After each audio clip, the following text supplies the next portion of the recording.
नमस्कार, मी अर्चना आणि आपण पाहतात सी न्यूज चांगल्यासाठी बेधडक बातमीपत्राची सुरुवात करूया हेडलाईन्सनी। सांगलीत पाण्याचा चढ उतार सुरूच, पाणलोट क्षेत्रात 2 दिवस रेड अलर्ट, नदीकाठी सतर्कतेचे आदेश।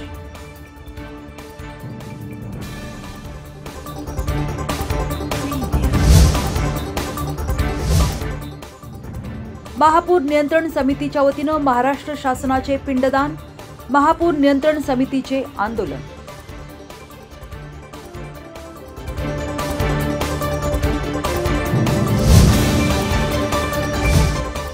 आणि मनोज जरांगे पाटील यांची गुरुवारी सांगलीत रॅली, जाहीर सभा होणार।